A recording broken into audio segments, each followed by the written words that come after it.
اکثر جب عقیقہ ہوتا ہے تو لوگ کچھ کہتے ہیں، اب پتہ نہیں یہ سچ ہے یا جھوٹ ہے، کہ عقیقے کا جو گوشت ہے وہ جو جس بچے کی طرف سے دیا جائے اس کے والدین، نانا نانی، دادا دادی یہ نہ کھائیں، باقی لوگوں اس طرح کے بھی ہے کوئی؟ اصل میں ایسی باتیں جو ہے نا من گھڑت ہوتی ہیں، صحیح، اس اپنی کا طرف سے۔ شریعت سے کوئی تعلق نہیں ہے۔ صحیح ہے۔ میں آپ کو بڑی آسان سی مثال دیتا جی جی۔ ہوں۔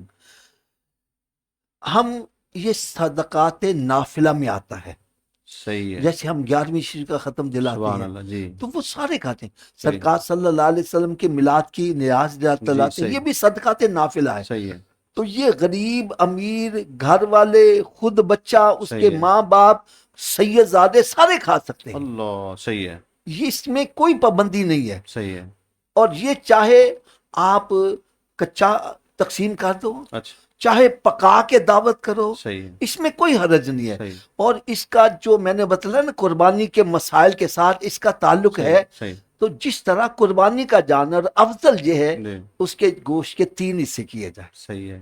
اسی طرح آپ بھی اللہ، اس کے 3 حصے کر لیں، صحیح ہے۔ ایک گھر والوں کے لیے رکھ لیں، صحیح ہے۔ ایک عزیز و قربا، ایک فقراء مساکین۔ صحیح۔ اور اگر سارا بھی آپ قربانی کا گوشت گھر میں رکھ لیتے جی ہیں جی جی۔ تو تب بھی کوئی گناہ نہیں ہے، صحیح۔ ٹھیک ہے نا؟ جی اس جی۔ طرح عقیقے کا بھی سارا گوشت آپ گھر میں رکھ لیتے ہیں، سبحان اللہ۔ چاہے کچا پکائیں، چاہے پکا کے صحیح۔ لوگوں کی دعوت کر دیں صحیح اور ہے۔ ان کو کچھ نیکی کی دعوت بھی دے دیں، صحیح ہے۔ تو یہ نور علی نور ہو سبحان جائے اللہ، گا۔ سبحان اللہ، ویسے بھی تو لوگ آتے ہیں نا قربانی سبحان اللہ۔ یعنی کہ مبارکباد دینے کے لیے، صحیح ہے۔ تو سب کو ایک مرتبہ اکٹھا کر کے صحیح۔ ان کی دعوت بھی کر دی جائے، عقیقہ اللہ، بھی ادا ہو جائے بہت خوب۔ اور دعائیں بھی ہو جائیں۔ حضور ماشاءاللہ، آپ کی باتیں ایسی ہیں کہ ان باتوں میں میرے ذہن میں اور باتیں آ رہی ہیں۔ اگر آپ محسوس نہ فرمائیں تو میں ایک جی اور جی سوال جی، ہاں، بالکل بالکل۔ اللہ تعالیٰ آپ کو سلامت رکھے، ماشاءاللہ بڑا لطف اور مزہ آ رہا ہے۔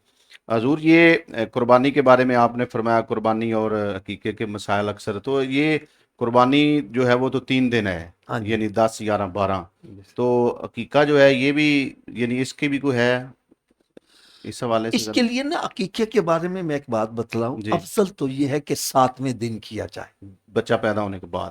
صحیح۔ بچہ پیدا ہونے کے جی 7ویں دن بعد کیا صحیح ہے۔ جائے۔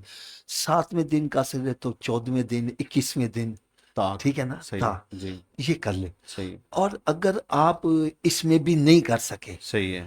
تو پھر سید صاحب قبلہ نے ایک طریقہ بتلایا اللہ، تھا، آپ کا بیٹا جمعے والے دن پیدا ہوا ہے، صحیح ہے، کس دن؟ جمعے والے دن۔ پھر جب بھی کبھی زندگی میں آپ نے عقیقہ کرنا اللہ ہو تو اکبر، 1 دن پہلے جمعرات والے دن کر کیا لیں، بات ہے، سبحان اللہ، تو سبحان آپ اللہ، کو برکتیں وہ مل جائیں گی۔ سبحان اللہ، بڑی تو بات۔ یہ آپ جس دن وہ پیدا ہوا ہے صحیح اسے ہے، 1 دن پیچھے کر لیں، صحیح ہے، تو اپنا اللہ تعالیٰ آپ کو یہ اجر و ثواب صحیح۔ مل جائے گا۔ حضور اگر والد کے پاس اتنی حیثیت نہیں تھی اور وہ دنیا سے چلا گیا ہے، تو اب اس کا بیٹا ہے، صاحب حیثیت ہے، تو وہ کیا اپنے فوت شدہ بیٹے کے اپنا والد کے نام پہ کر سکتا ہے، جیسے قربانی میں بھی حصہ ڈال دیتے ہیں؟ دیکھو یار نا، جہاں تک تعلق ہے فوت شدگان کا، جی، تو آپ اس کے لیے اصالِ ثواب کر اس سکتے ہیں، سال ثواب کا، صحیح ہے، نہیں سمجھ لگی؟ صحیح ہے، صحیح ہے، آپ قربانی بھی ہے ان صحیح کی ہے، طرف سے کر سکتے ہیں، صحیح ہے، عقیقہ بھی کریں گے، یہ سال ثواب ہی ہے۔ صحیح ہے، تو یہ جو بھی ہم میرا ذبح کرتے ہیں، صحیح ہے، گوشت کھلاتے ہیں، صحیح ہے، تقسیم کرتے ہیں، اس کا ثواب اللہ تعالیٰ فلاں کو پہنچے، صحیح یہ ہے۔ آپ کر سکتے ہیں۔ حضور اس میں